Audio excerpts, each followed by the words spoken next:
샬롬.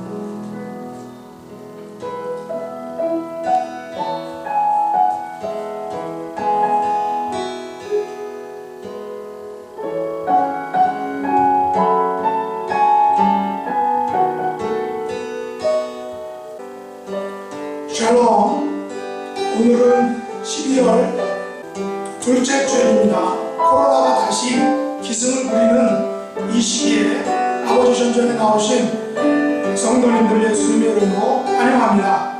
오늘이 대강절 셋째 주일인데 예수님께서 이 땅에 오셨다는 놀라운 사실로 인해서 기뻐하고 또한 감격함으로 우리들이 가진 세상의 염려와 걱정과 또한 속박으로부터 자유케 되는 그런 복된 예배 시간 될 수 있기 바랍니다. 이 시간 코로나보다 훨씬 더 크신 우리 하늘 아버지께서 주시는 그런 하늘의 평강과 위로와 축복을 예배를 통해서 또 성찬을 통해서 맛보는 그런 놀라운 예배 시간 될 수 있기를 간절히 원합니다.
주님은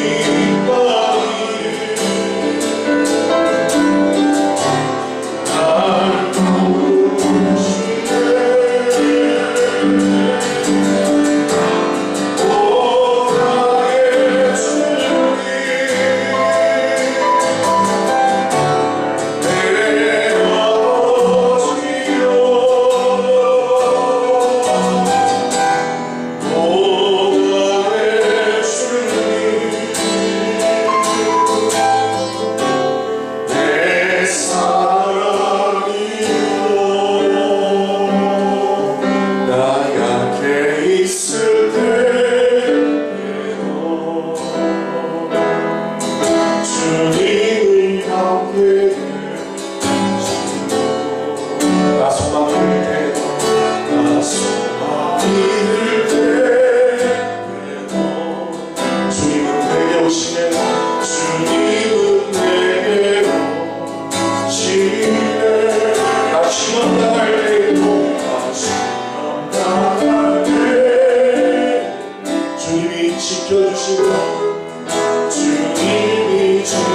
실망당할 때 실망당할 때 주님이 위로하시네. 주님이 위로하시네.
주님 자비하셔서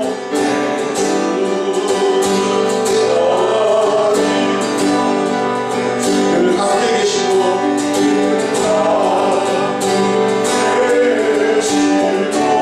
내 복을 받으시고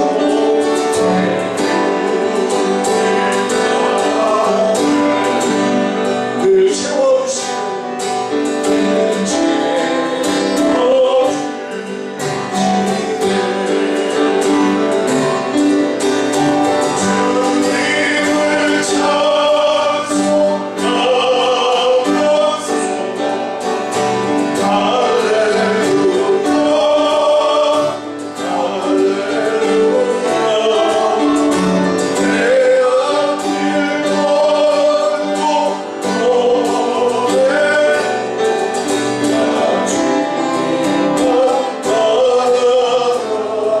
내 주 안에 노래하며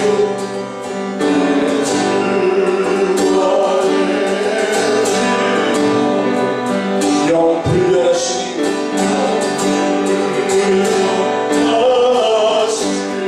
그 나라 가기까지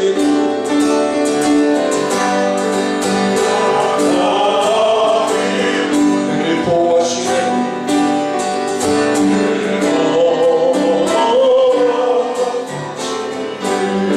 주를 찬송하면서 주님을 찬송하면서 할렐루야 할렐루야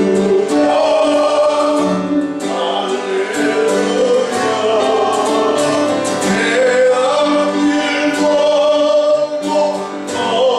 너네도 나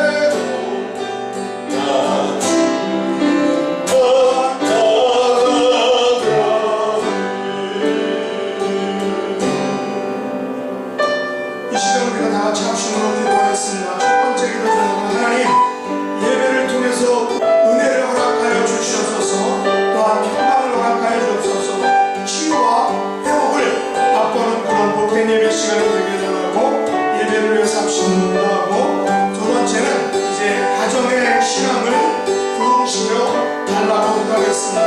또한 주님의 온된 교회를 활성화시켜 달라고, 코로나로 인해서 약해지고 어렵고 또 많은 교회들이 힘들어하고 있는데 하나님의 교회들을 활성화시켜 달라고, 힘과 능력을 달라고, 또 마지막은 우리가 겪고 있는 이 코로나를 속히 물리쳐 주셔서 일상적인 삶, 일상적인 예배로 돌아갈 수 있는 그런 놀라운 은혜를 베풀어 달라고 우리가 다 같이 합심으로 기도하겠습니다.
사도신경으로 신앙 고백 드리시겠습니다. 전능하사 천지를 만드신 하나님 아버지를 내가 믿사오며 그 외아들 우리 주 예수 그리스도를 믿사오니 이는 성령으로 잉태하사 동정녀 마리아에게 나시고 본디오 빌라도에게 고난을 받으사 십자가에 못 박혀 죽으시고 장사한 지 사흘 만에 죽은 자 가운데서 다시 살아나시며 하늘에 오르사 전능하신 하나님 우편에 앉아 계시다가 저리로서 산 자와 죽은 자를 심판하러 오시리라. 성령을 믿사오며 거룩한 공회와 성도가 서로 교통하는 것과 죄를 사하여 주시는 것과 몸이 다시 사는 것과 영원히 사는 것을 믿사옵나이다. 아멘.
교회 소식 전해드리겠습니다. 오늘은 12월 둘째 주일, 대강정 셋째 주일입니다.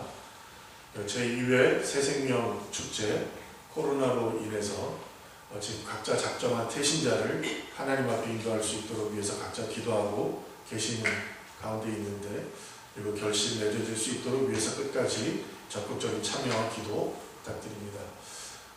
사역 12월 사역 일정은 다음 주일 성탄 주일로 지키고, 그 다음 주일이 송년 주일이고 1월 3일 신년 주일로 지키겠습니다. 그리고 오늘 설교 말씀 후에 성찬식이 거행됩니다. 각 가정에서는 미리 준비하신 성찬 그대로 따라서 함께 참여해 주시기 바랍니다.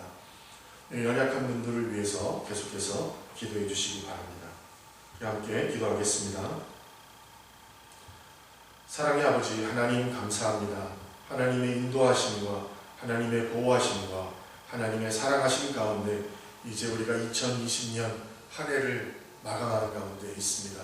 하나님, 이 시간 우리에게 함께하여 주셔서 우리가 그동안 지내왔던 모든 것 하나님 앞에 감사하는 가운데, 하나님 또 하나님 모시기에 합당치 못했던 모든 것들을 다 내려놓고 이제 하나님 새해를 다짐할 때에는 새로운 각오와 또 하나님께서 주시는 은혜 가운데 더욱더 새롭고 발전된 모습 가질 수 있는 우리 모두가 될 수 있도록 하나님 도와주시고 함께하여 주옵소서.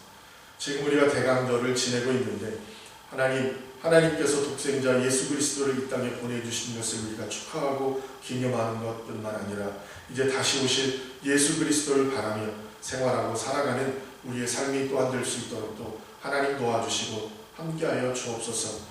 그래야 하나님께서 독생자 예수 그리스도를 우리에게 보내주신 그 귀하신 은혜와 사랑을 우리 마음속에 다시 한번 새기는 시간이 되게 하시고, 하나님 우리의 삶을 통하여 우리의 입술을 벌려 하나님 그 귀하신 은혜와 사랑, 그 구세주의 오심을 전할 수 있는 우리 모두가 될 수 있도록 또한 하나님 지키시고 함께하여 주옵소서.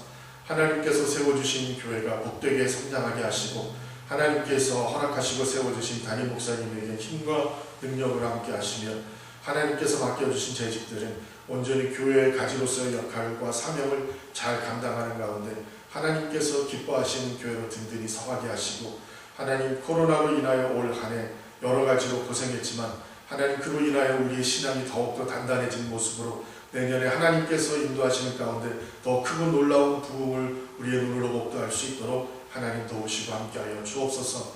오늘도 하나님 앞에 예배하기 위하여 모인 우리 한 사람 한 사람을 기억하시고 하늘의 문을 여시고 신령한 은혜로 함께하여 주셔서 하나님 이 시간 드려지는 예배가 복되게 하시고 예배를 통하여 받은 은혜가 우리 삶을 충만하게 이끄시도록 도와주옵소서. 하나님 온전히 지키시고 함께 하실 줄 믿사오며 모든 말씀을 예수님의 이름으로 감사하며 기도합니다. 아멘.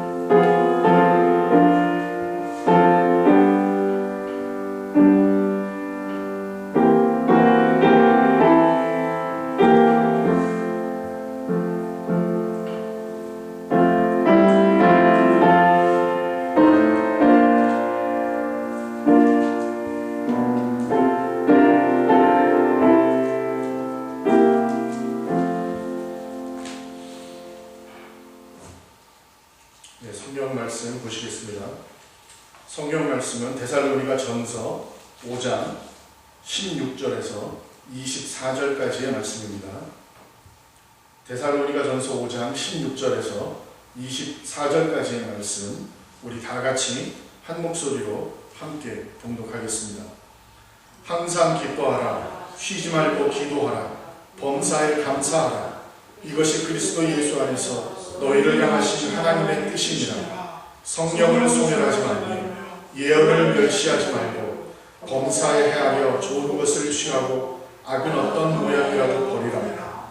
평강의 하나님이 친히 너희를 온전히 거룩하게 하시고 또 너희의 온 영과 혼과 몸이 우리 주 예수 그리스도께서 강림하실 때에 흠없게 보존되기를 원하노라. 너희를 부르시는 이는 미쁘시니 그가 또한 이루시리라.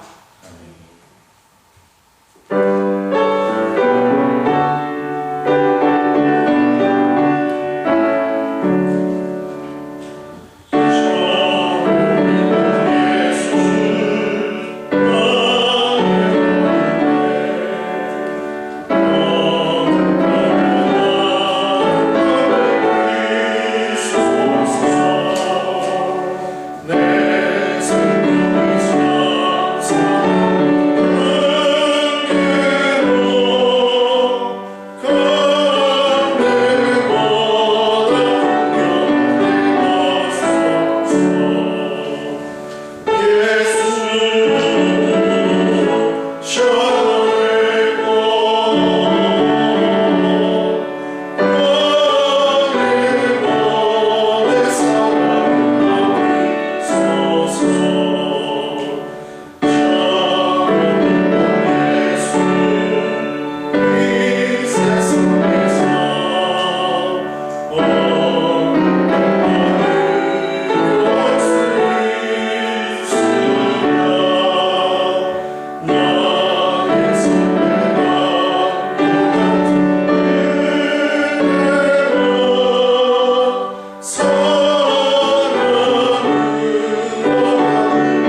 목사님께서 나오셔서 말씀 전해주시겠습니다. 오늘 함께 나눌 말씀의 제목은 그가 이루시리라 라는 것입니다. 오늘은 대강절 셋째 주일이죠. 대강절의 핵심은 예전에 계속 첫째 주일 또 두 번째 주일 말씀드렸지만 기다림이라고 말했습니다. 하나님을 기다리는 것이고 또 예수님을 기다리는 것이 바로 대강절이다. 그런데 데살로니가 전서에는 이 종말에 대한 이야기를 말하고 있습니다. 그래서 대강절도 원래는 초림에 대한 기대이지만 이미 초림이 우리에게는 이루어졌기 때문에 이제는 재림에 대한 기대로 우리를 인도한다라고 이렇게 했습니다. 오늘 데살로니가 전서에서 종말을 사는 그리스도인들에게 주는 유명한 말씀이 있는데 여러분들이 너무나도 잘 알고 있는 말씀이죠. 그 말씀이 오늘 본문에도 나오는데 같이 한번 읽어보도록 하겠습니다. 항상 기뻐하라, 쉬지 말고 기도하라, 범사에 감사하라. 이것이 그리스도 예수 안에서 너희를 향하신 하나님의 뜻이니라. 너무나도 유명한 말씀이죠. 항상 기뻐하라, 또 쉬지 말고 기도하라, 범사에 감사하라. 우리가 이것을 읽었지만, 근데 이것을 그냥 읽었지만 이것이 나에 대한 말씀으로, 나에게 주는 말씀을 읽는 것이 좀 필요한 것 같습니다. 그래서 다시 한번 읽을 때에는 마지막 너희를 향한 하나님의 뜻이니라 라는 대신에 나를 향한 하나님의 뜻이다 라는 그 단어 너희 대신에 나를 넣어서 다시 한번 읽어봤으면 좋겠습니다. 같이 하겠습니다. 항상 기뻐하라, 쉬지 말고 기도하라, 범사에 감사하라. 이것이 그리스도 예수 안에서 나를 향한 하나님의 뜻입니다. 나를 향하신 하나님의 뜻. 항상 기뻐하는 것도 쉬지 말고 기도하는 것, 범사에 감사하는 것. 이들 또 기쁨과 기도와 감사는 우리 그리스도인들의 표시, 하나의 상징이다, 아니면 하나의 어떤 전형적인 모습이다라는 것이죠. 하지만 과연 이런 기쁨과 기도와 감사가 정말 나의 표식인가 하는 것입니다. 다시 말해서 나는 항상 기뻐하고 있는가? 짜증을 내고 있지는 않는가? 또 나는 쉬지 않고 항상 기도하고 있는가? 혹시 우리가 그냥 식사할 때 하는 그 식사 기도가 우리의 기도의 전부는 아닌가? 또 나는 범사에 감사하는가? 여기 보면 범사라는 것은 큰 일이든 작은 일이든 모든 것을 아우르는 것인데 큰 것에는 감사할 수 있지만 작은 것에도 감사할 수 있는 우리가 되고 있는가 하는 것이죠. 우리의 삶 속에서 기쁨과 기도와 감사가 넘쳐나기를 원하시는 하나님의 뜻이 이루어지는 그런 저와 또 여러분의 삶이 될 수 있기를 원합니다. 그런데 바울은 이것들 세 가지 외에 오늘 본문에 보니까 네 가지를 더 말씀하고 있습니다. 우리에게 좀 부담이 되겠죠. 7가지 정도가 되니까 오늘을 살아가는 이 그리스도인들을 또 예수님의 재림을 기다리는 우리에게 이 네 가지의 삶의 모습을 추가적으로 말씀하고 계시는데 같이 한번 읽어보도록 하겠습니다.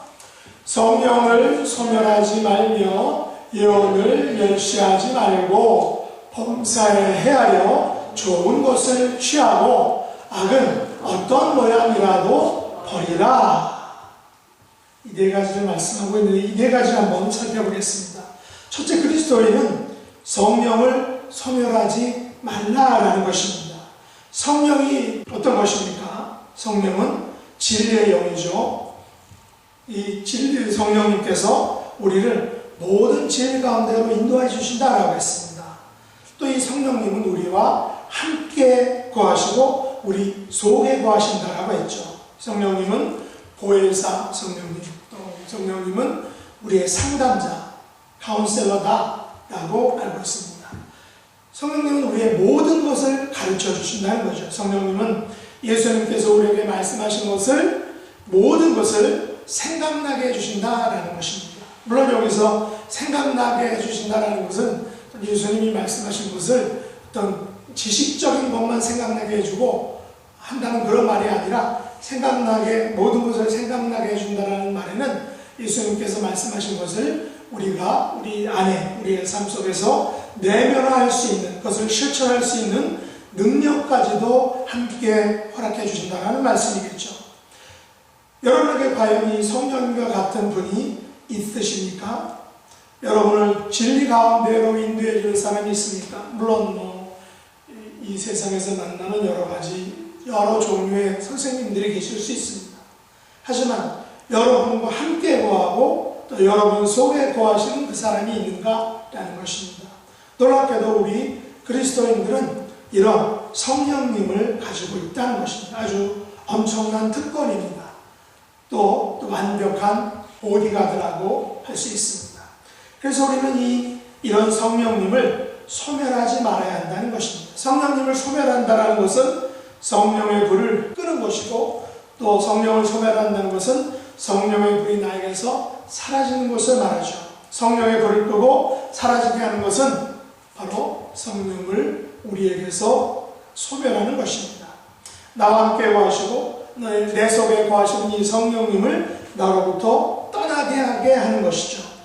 그러면 성령님은 언제 그리고 왜 나로부터 이처럼 소멸되고 떠나가실까 하는 것입니다. 그것은 우리가 아는 것처럼 우리의 죄 때문이죠. 우리가 죄를 지을 때입니다. 우리가 죄를 가까이 하면 성령님은 슬퍼하시고 우리를 떠나가신다. 이것이 바로 성령을 소멸하는 것입니다. 성령을 소멸하게 되는 또 다른 이유가 있는데, 그것은 우리의 예배와 또 삶 가운데서 성령님께서 주시는 은사들과 역사를 부정하는 것입니다. 인정하지 않는 것이죠.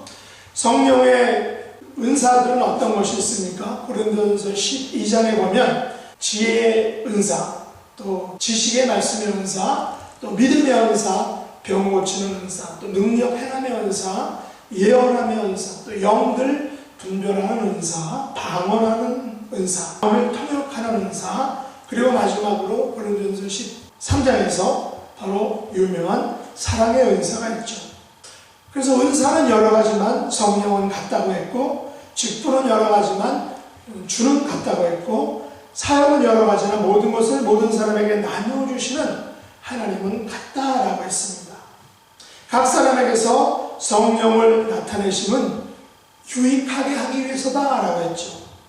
우리는 그래서 성령님과 가까이 해야 한다는 것입니다. 또 성령님을 근심케 하지 말아야 한다는 것입니다. 우리의 매일 매 순간의 삶 속에서 우리는 성령님 안녕하세요 라고, 이 성령님 안녕하세요 라는 그런 책이 있는데, 그 책의 제목처럼 성령님 안녕하세요 라는 것은 우리가 항상 우리의 삶 가운데서 성령님을 부르고 찾고 성령님과 동행하는, 가까이 하는 그런 삶을 말하죠. 마지막 때를 살아가는 성도는 성령님과 동행하는 삶을 살아야 한다는 것입니다. 왜 나의 베스트 프렌드를 놔두고 자꾸 다른 친구를 사귀려고 하는가라는 것입니다. 우리는 나의 베스트 프렌드이신 성령님에게 집중해야 되고 그분을 꼭 붙잡아야 된다는 것입니다. 두 번째는 그리스도인은 예언을 멸시하지 말라고 했습니다. 여기서 예언은 성령에 의해서 성도들에게 전해진 말씀입니다. 예언은 일정한 상황에서 하나님의 뜻을 나타내는 것이죠. 그래서 예언을 하면 말하는 사람이 다른 사람의 덕을 세우고 격려할 수 있다. 그 바로 예언이 가지고 있는 좋은 기능이다 라고 했습니다. 고린도전서 14장 1절에서 바울은 그래서 이렇게 말하죠. 사랑을 추구하며 신령한 것들을 사모하되 특별히 예언을 하려고 하라 라고, 예언하라고 이렇게 부추기고 있습니다. 여기서 특별히 예언을 하려고 하라라는 것은 예언이 청중들이 이해하는 말로 예언이 나타나기 때문에, 예언은 말로 하는 것이기 때문에, 우리가 알아들을 수 있는 말로 하는 것이기 때문에 특별히 예언을 장려하고 있습니다. 사실 방언을 하게 되면 그 방언을 알아듣는 사람도 있지만 또 알아듣지 못하는 사람들도 있기 때문에 불편하다는 것입니다. 하지만 예언은 모두 알아듣기 때문에 그것이 모두에게 더욱 유익하다는 것입니다. 첫 번째 성탄절을 앞두고 이스라엘 백성들이 받은 예언의 말씀이 어떤 것입니까? 마태복음 1장 20절과 21절에서 이렇게 말했죠. 주의 사자가 현명하여 이르되 다윗의 자손 요셉아 네 아내 마리아 데려오기를 무서워하지 말라. 그에게 잉태된 자는 성령으로 된 것이라 아들을 낳으리니 이름을 예수라 하라. 이는 그가 자기 백성을 그의 죄에서 구원할 자이시니라고 예언을 했는데 그 예수님의 탄생에 대한 예언의 말씀이 요셉에게 주어졌다는 것입니다. 이것을 오래전부터 구약성경에서 예언했습니다. 예수님을 주시겠다는 이 예언의 말씀은 요셉과 마리아를 통해서 바로 성취되었다는 것입니다. 하나님께서는 구약에서 토라, 이 율법을 통해서 말씀하셨습니다. 그리고 네비, 예언자, 예언들을 통해서 말씀하셨습니다. 넓게 보면 이 성경 66권은 모두 예언의 말씀으로 우리에게 하나님께서 주신 것들입니다. 이 같은 하나님의 말씀을 멸시하지 말아야 한다는 것입니다. 경멸하지 말고 거부하지 말아야 된다는 것입니다. 그러나 안타깝게도 세상에서는 이 예언의 말씀을 멸시하고 또 경멸하고 거부하는 사람들이 있습니다. 또 어떤 사람들은 취사 선택을 해서 이것은 나에게 좋은 말씀이고 저것은 나에게 안 좋은 말씀이다 라고 하면서 이렇게 취사 선택을 하기도 한다는 것입니다. 그러나 하나님께서는 독생자 예수님을 이 땅에 보내주시겠다는 그런 예언의 말씀을 성취하시고 또한 이루셨다는 것입니다. 하나님께서는 예언을 반드시 이루어 주시는 분이라는 거죠. 예수님께서는 승천하시면서 보혜사 성령님을 이 땅에 보내주시겠다는 그런 예언의 말씀을 하셨는데 예수님께서도 역시 그 말씀을 약속을 이루셨습니다. 그러므로 예수님께서 다시 오실 것이라는 이 재림에 대한 예수님의 이 예언의 말씀도 반드시 이루어지실 것입니다. 우리는 이 신구약 66권의 말씀을 읽고 또 묵상하고 연구하면서 이 예언의 말씀들이 주는 은혜와 축복을 더 많이 누릴 수 있기를 원합니다. 하나님이 말씀하신 이 예언의 말씀을 우리가 멸시하지 말아야 한다는 것입니다. 세 번째는 그리스도인은 범사에 헤아려 좋은 것을 취해야 한다라는 것입니다. 범사에 헤아린다라는 것은 이것은 테스트한다라는 것을 말합니다. 우리가 그것을 이해할 때까지 혹은 그것을 깊이 알 때까지 테스트하고 또한 프루브하는 것, 이것이 범사에 헤아리라는 말의 의미라는 것입니다. 그래서 그것을 우리가 취해야 된다라고 말합니다. 우리에게서 가장 최선이 되는 것이 무엇인지 테스트해서 그것을 우리가 가질 수 있도록 하라. 우리 그리스도인의 삶은 그래서 대충 사는 삶이 아니라는 것입니다. 하나님 앞에서 최선을 다하는 삶이라는 것이죠. 내가 할 수 있는 최선의 것을 취할 수 있도록 하는 것, 또 그것을 우리가 취해서 또 그것을 하나님께 드릴 수 있는 삶, 이것이 우리 그리스도인의 삶이라는 것입니다. 사도행전 17장 11절에 보면 베레아 사람들이 이렇게 말했습니다. 베레아에 있는 사람들은 데살로니가에 있는 사람들보다 더 너그러워서 간절한 마음으로 말씀을 받고 이것이 그러한과 하여 날마다 성경을 상고했다라는 것이죠. 베레아는 마케도니아의 또 다른 지역으로서 이제 데살로니가에서는 약 80km 정도 떨어진 곳입니다. 오늘날 베리아 지역을 베레아라고 이렇게 말하는데 이 이방인 베레아 사람들은 간절한 마음으로 말씀을 받았다라는 것입니다. 아마도 좋은 옥토와 같은 그런 마음밭을 가진 사람들인 것 같습니다. 우리가 만나는 사람들 중에는 이 돌짝밭 같은 마음의 사람을 만나기도 하고 또 가시밭 같은 좀 약간 까다로운 마음의 밭을 가진 사람들을 만나기도 합니다. 그러나 반면에 옥토와 같은 마음의 밭을 가진 사람들도 만나게 됩니다. 옥토와 같은 그 마음을 가지는 것은 어떻게 보면 축복인 것 같습니다. 그런데 이 베레아 사람들은 간절한 마음으로 받은 말씀이 그러한 거하여 날마다 성경을 상고했다는 것이죠. 성경을 리서칭하고 또 이기재밍을 했다는 것입니다. 하나님의 말씀을 헤아려 테스트하여 또 프루브하여 또 서칭하여 또 이기재밍하여 좋은 것을 거기서 취했다라는 것입니다. 좋은 것을 취했다라는 것은 좋은 구절만 골라서 읽었다. 좋은 구절만 이것이 하나님께서 준 나의 말씀이다 라고 이렇게 취사 선택했다는 말은 아닙니다. 좋은 것을 취했다는 것은 말씀을 정확하게 분명하게 알려고 했다는 것이죠.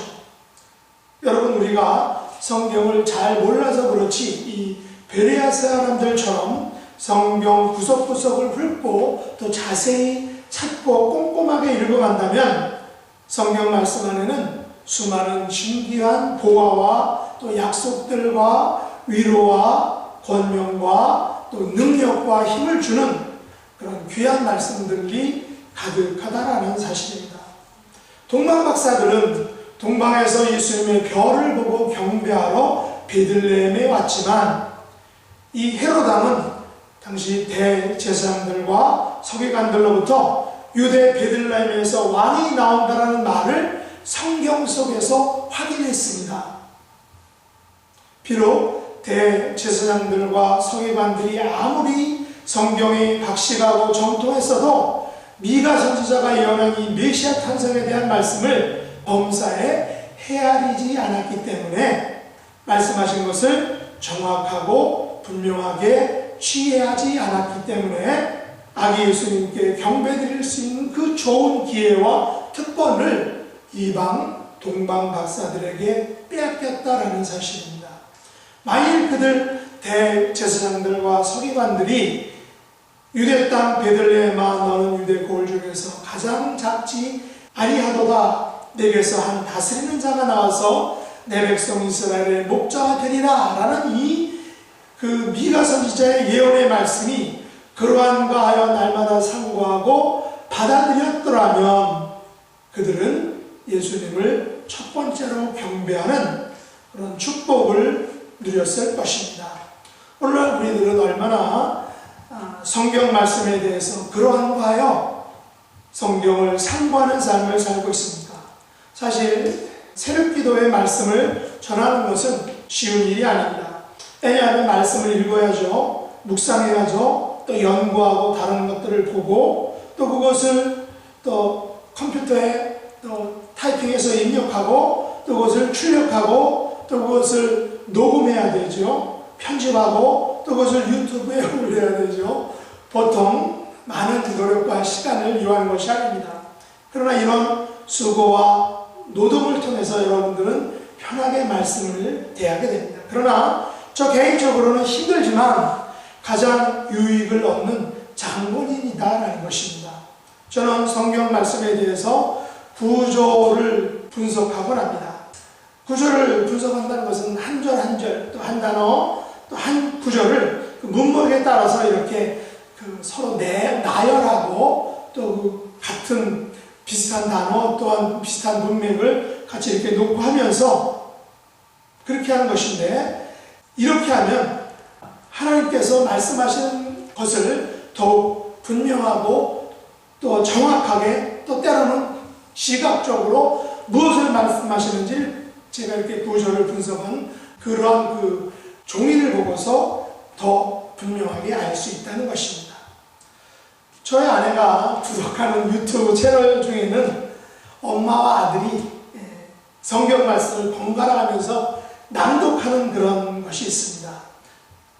다른 것이 없습니다. 그냥 엄마와 아들이 성경을 한 장씩 그냥 서로 번갈아 가면서 낭독하는데 그 낭독하는 그 모습을 그대로 유튜브에 올렸습니다. 저는 그 사람들의 모습을 보진 않고 그냥 옆에서 듣기만 했지만 바로 그런 것을 통해서 하나님의 말씀을 그 두 모자가 하나님의 말씀을 가까이 하게 되고 또 그것을 듣는 유튜브를 청취하는 사람들이 하나님의 말씀을 그냥 엄마와 아들의 소리를 그냥 하나님의 말씀을 듣는 것이죠. 아마도 유익이 될 것입니다. 하지만 저는 그것을 보고 우리 그 김만수 목사님과 우리 김혜정 사모님도 두 분이 그렇게 말씀을 하면 아주 멋진 유튜브 방송이 될 것이다 라는 생각을 하게 됐는데, 왜냐하면 우리가 이제 그 김 목사님이 새벽 기도를 영상을 올릴 때 초창기에 그 목사님과 사모님이 한 절씩 그 교독하면서 올리셨는데 그때 너무 좋았습니다. 그런데 요즘은 혼자 목사님이 홀로 하시지만 어쨌든 두 분이 성경을 읽었는데 너무 그 성경이 있는 것이 은혜로웠기 때문에 제 생각으로는 두 분이 하면 아마 많은 구독자들이 있지 않을까라는 생각을 합니다. 안타깝게도 저는 목소리가 이 방송 체질이 아니라 좀 어려운 것 같습니다. 만일 한다면 저희 아내와 혹은 세 아들 중에 한 명, 아마 큰아들이 방송용 멘트를 잘하는 것 같은데, 그렇게 예를 들어서 한국어와 영어를 서로 번갈아 가면서 낭독한다면 가능하지 않을까라는 생각도 해봤습니다. 여러분들도 오늘부터 어떻게 하면 범사에 헤아려 어떻게 하면 좋은 것을 취할까를 고민하시고 계획하시고 실천할 수 있기를 원합니다. 이제 마지막으로 그리스도인은 악은 어떤 모양이라도 버리라라고 이렇게 말하죠. 사도 바울은 악은 모양을 가지고 있다고 말합니다. 악은 매우 다양한 모양을 가지고 우리에게 나타납니다. 성경에도 보면 악은 뱀의 모양으로 나타났고 때로는 광명의 천사의 모양으로도 나타난다고 말합니다. 사도행전 19장 17절로 20절에 보면 바울이 에베소에서 말씀사역과 치유사역을 행하자 유대인과 헬라인들이 예수님의 이름을 높였고 마술을 행하던 많은 사람이 은 5만, 여기서 오늘날 돈으로 환산하자면 약 35억 원어치 정도 된다고 합니다. 하지만 그 약 35억 원어치의 마술을 행하던 많은 사람들이 불태웠다는 사실입니다. 왜 그랬습니까? 마술은 하나님께서 좋아하지 않기 때문입니다. 그 마술을 통해서 악이 나타났기 때문에 그 마술을 행하던 많은 사람들이 하나님을 만나고 또 바울로부터 복음을 전해 들은 다음에는 그 악한 모습, 마술을 행하는 악한 행위를 버렸다라는 것이죠. 또한 신명기 18절에 보면 하나님께서 약속의 땅 가나안에 가게 되면 거기서 본받지 말할 행위들에 대해서 말씀하셨는데, 아들과 딸을 불 가운데로 지나가게 하지 말라. 점장이나 또한 기륭을 말하는 자나 요술하는 자나 무당이나 진원자나 신접자나 박수나 초혼자를 용납하지 말라고 하셨습니다. 다시 말해서 악은 그 어떤 모양이라도 버려라, 또 그것을 수용하지 말라, 따라하지 말라라는 것이죠. 오늘 우리들은 온라인과 혹은 또 가상 공간을 통해서 수많은 다양한 문화들을 아주 쉽게 직접적으로 또한 접할 수 있다는 것입니다. 오락성과 선정성을 지닌 그런 대중문화들이 우리에게 마구 몰려오죠. 우리는 음식을 가려 먹는 것처럼 대중문화도 우리가 범사에 헤아려서 좋은 것을 취할 수 있는 그런 구별된 성도가 될 수 있어야 한다는 것입니다. 우리가 접하는 문화들이 성경적인지 아닌지를 헤아리고 따져보고 그래서 좋은 것을 선택해야 한다는 것입니다. 그러면 어떻게 이런 네 가지 것을 우리가 지켜갈 수 있을까? 어떻게 우리가 이것들을 행할 수 있을까? 어떻게 이것이 우리의 삶 속에서 가능할까 하는 것입니다. 오늘 본문에서 바울은 이것이 가능하다라고 말합니다. 어떻게 가능합니까? 누가 이것을 우리로 하여금 가능할 수 있게 만들어주느냐라는 것입니다. 바로 평강의 하나님께서 만들어주신다라고 바울이 말합니다. 평강의 하나님께서 이것들이 우리의 삶 가운데서 가능케 해주신다라고 말합니다. 오늘 본문 23절과 24절 같이 한번 읽어보겠습니다. 평강의 하나님이 친히 너희를 온전히 거룩하게 하시고 또 너희의 오병과 혼과 몸이 우리 주 예수 그리스도께서 강림하실 때에 흠없게 보존되기를 원하노라. 너희를 부르시는 이는 미쁘시니 그가 또한 이루시리라. 바울은 하나님을 표현하는 많은 말들 중에서 왜 평강의 하나님이라고 말했을까요? 능력의 하나님도 있죠. 전능의 하나님, 창조주 하나님, 여호와 하나님, 구속자 하나님, 이 많은 하나님을 묘사하는 말들 중에서 왜 평강의 하나님이라고 했을까 하는 것입니다. 바로 이 샬롬의 하나님, 평강의 하나님께서 우리에게 항상 기뻐할 수 있는 그런 힘을 주시기 때문입니다. 샬롬의 하나님께서, 평강의 하나님께서 우리에게 쉬지 않고 기도할 수 있는 힘을 주시기 때문이죠.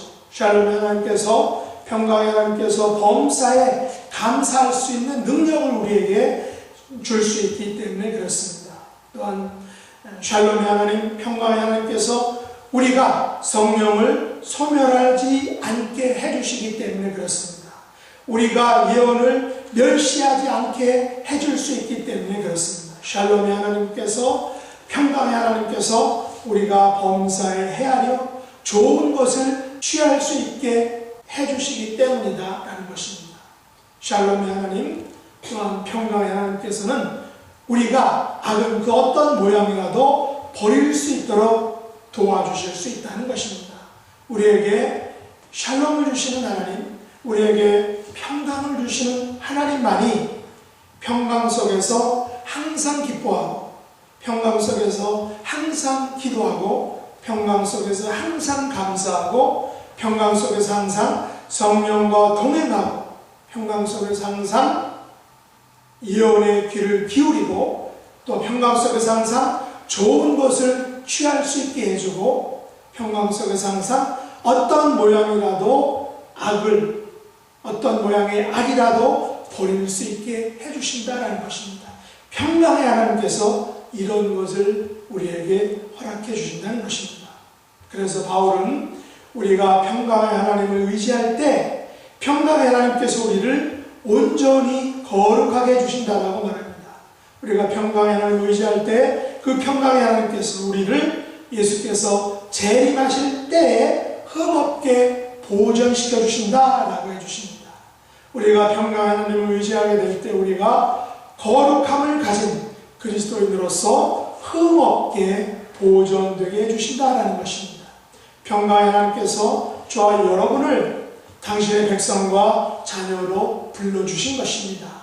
우리를 콜링해 주신 것입니다. 평강의 하나님은 미쁘신 분이다 라고 했습니다. 미쁘신 분이다 라는 것은 무슨 말입니까? 믿을 만한 분이다. trustworthy의 하나님이다 라는 것이죠. 그래서 그 하나님께서 우리를 거룩함과 흠이 없는 성도가 되도록 이루어 주시리라. 너를 부르시는 이는 미쁘시니 믿을 만한 하나님 분이시니 그가 또한 그렇게 되도록 될 수 있도록 이루어 주시리라 라는 것이 오늘 바울의 확신입니다. 2000년 전 예수님께서는 이 평화를 저와 여러분에게 주시기 위해서 이 땅에 인간의 몸을 입고 탄생하셨습니다. 예수님께서 오실 때 수많은 천군의 천사들과 함께 하나님을 어떻게 찬송했습니까? 지극히 높은 곳에서는 하나님께 영광이요 땅에서는 하나님이 기뻐하시는 사람들 중에 평화로다 라고 천군의 천사들이 찬송을 했습니다. 예수님께서는 이 땅에 사는 사람들에게 평화를 주시기 위해서 오셨습니다. 또한 평화의 하나님께서는 이 땅에 오신 그 예수님을 통하여 하늘에는 영광, 또 땅에는 평화를 베풀어 주셨습니다. 이것이 우리가 장차 맞이하게 될 성탄절입니다. 이것이 성탄의 의미라는 것입니다. 이번 대강절 세 번째 주일을 맞아 평강의 하나님께서 주시는 이 거룩함의 은혜와 또 흠없게 보존되는 그런 축복을 예수님께서 재림하실 때까지 누릴 수 있는 복된 성도가 될 수 있기를 예수님 이름으로 축복합니다. 기도하겠습니다. 하나님 아버지, 저희들은 마지막 때를 살아가는 하나님의 백성들입니다. 저희들을 향하신 하나님의 뜻을 받들어 항상 기뻐하며 쉬지 말고 기도하며 또 범사에 감사하는 삶을 살게 하여 주시옵소서. 특별히 저희들의 삶 속에서 성령을 소멸치 않게 해주시고 일원을 멸시치 않게 해주시고 범사에 하여 좋은 것을 선택할 수 있게 해주시고 악은 어떤 모양이라도 버리는 온전히 거룩하고 흠없는 그리스도인의 삶을 살아갈 수 있도록 은혜 베풀어 주옵소서. 평강의 하나님께서 저희들이 이런 삶을 살아갈 수 있도록 힘과 능력을 부어주시기 바랍니다. 이런 삶을 살 수 있도록 이루어 주시겠다라고 약속하신 그 하나님, 그 예수님, 그 성령님을 의지하며 붙들며 살아가는 저희들이 되게 하여 주옵소서. 예수님의 이름으로 간절히 기도드립니다. 아멘. 지금부터 2020년 성찬주일 성찬식을 거행하도록 하겠습니다. 이번 성찬도 역시 온라인으로 거행되고 있는데 성도님들께서는 각 가정에서 이제 떡과 포도주를 미리 준비하시고 예배에 같이 참여해 주시기를 바랍니다. 성찬 예식은 예수님을 기념해서 예수님께서 다시 오실 때까지 그 예수님의 죽으심을 기억하는 그런 예식입니다. 이 예식을 통해서 하나님의 백성들에게 힘을 주시고 죄를 또한 대적하게 해주시고 우리의 모든 고난 속에서 견고케 하시고 강하게 해주시고 영생의 소망을 확신하게 하는 때에 유익한 그런 예식이라는 것입니다. 찬송가 229장 아무 흠도 없고 1절부터 4절까지 찬양을 드리도록 하겠습니다.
같이 한번 읽도록 하겠습니다. 요한복음 6장 말씀인데 같이 한번 목소리로 읽겠습니다.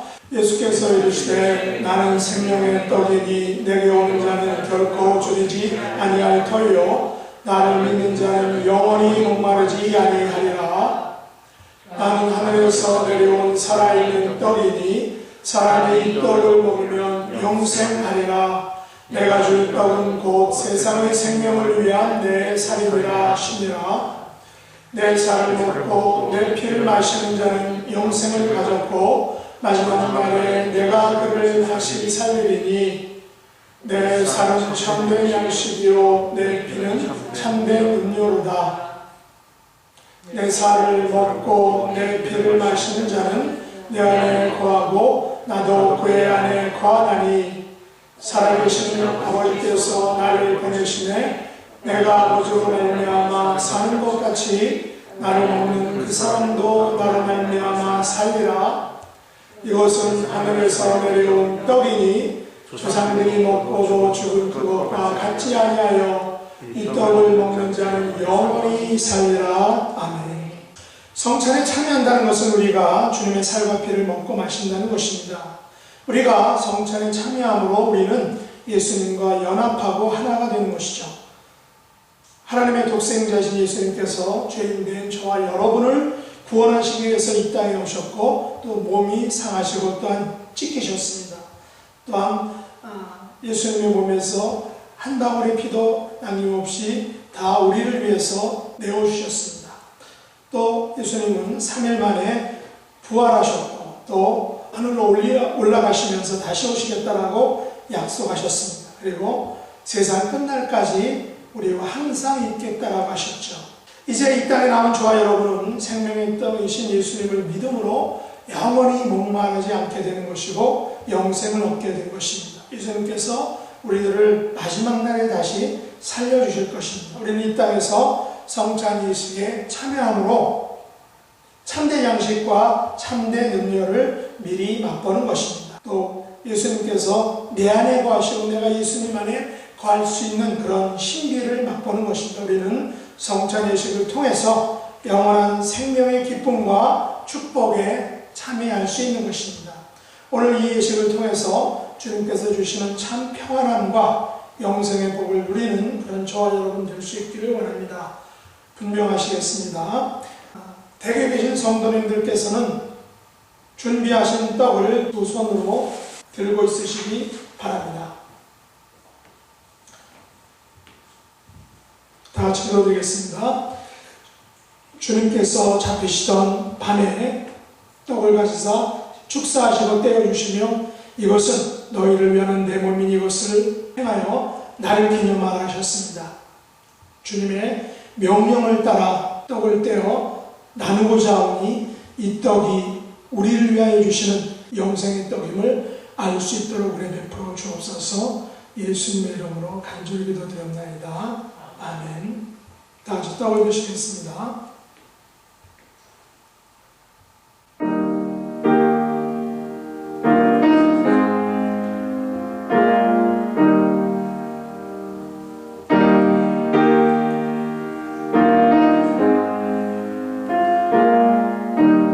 예수께서 이르시되 나는 생명의 떡이니 내게 오는 자는 결코 줄지 아니할 터이요 나를 믿는 자는 영원히 목마르지 아니하리라. 나는 하늘로서 내려온 살아있는 떡이니 사람이 이 떡을 먹으면 영생하리라. 내가 줄 떡은 곧 세상의 생명을 위한 내 살이니라. 아멘. 이제 분잔하시겠습니다. 각 가정에 계신 성도님께서는 준비하신 잔을 드시기 바랍니다.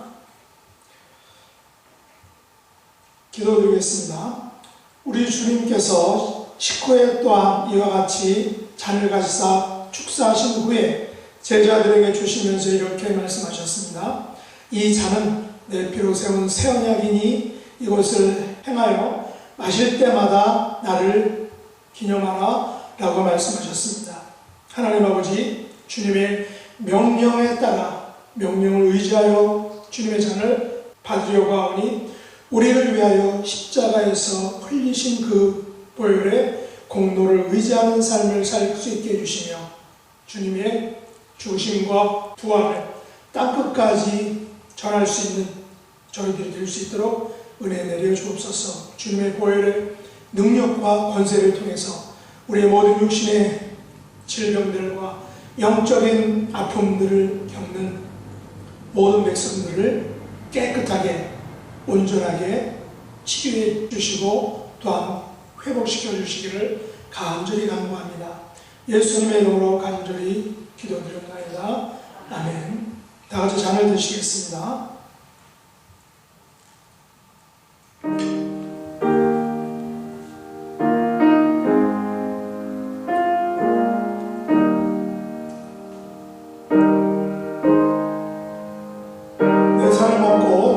마시는 자는 내 안에 거하고 나도 그의 안에 거하나니 살아계신 아버지께서 나를 보내시되 내가 아버지로 나를 먹는 그 사람도 나로 말미암아 살리라. 아멘.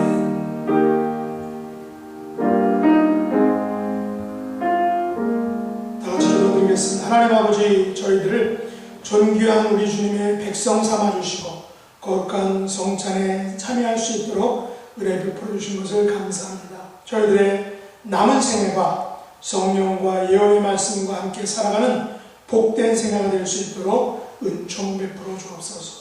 예수님의 이름으로 간절히 기도드립니다. 아멘. 229장 5절과 6절 찬양드리겠습니다.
우리 주님께서는 만찬을 마치신 후에 찬미하며 감람산으로 가셨다라고 했습니다.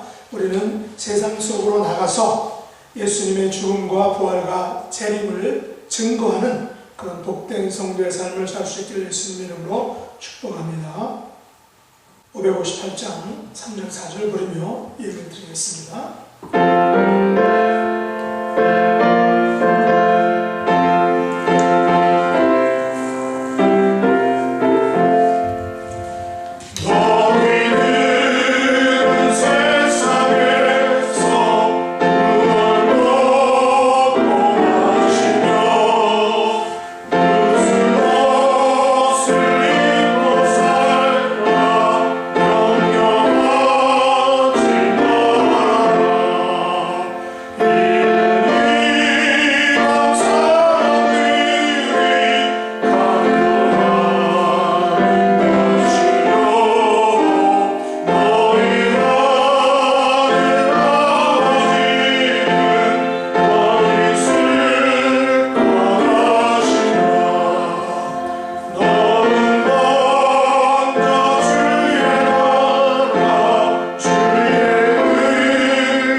하나님 아버지, 코로나가 확산되는 가운데 있지만 저희들을 평강의 하나님께로 인도해 주신 것을 감사합니다. 저희들의 삶 속에서 말씀의 은혜를 주시고 성령의 은사를 주시기 원합니다. 하나님과 예수님으로 인하여 기쁨과 감사가 넘치는 삶이 되게 해주시고 성령으로 충만케 해주시고 예언의 말씀으로 가득 채워주시며 평강의 하나님께서 주시는 온전한 거룩함의 삶으로 저희들을 인도하여 주시기 원합니다. 저희들을 하나님의 자녀 삼아주시고 또 하나님의 백성으로 불러주신 은혜에 감사하며 감격하여 열의 하나를 드리고 감사와 감격과 시간과 열정을 드리는 하나님의 백성들에게 하늘의 은총으로 또 땅의 축복으로 함께하여 주옵소서. 예수님의 이름으로 간절히 기도드리옵나이다. 아멘.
주제는 우리 주 예수 그리스도의 은혜와 평강의 하나님 아버지의 사랑과 우리를 진리 가운데로 인도하시는 성령님의 놀라운 역사가 예수님의 재림을 기다리며 거룩하고 흠없는 삶을 살아가기를 원하는 하나님의 백성들 머리 위에 지금부터 영원 무궁토록 함께 있을지어다. 아멘.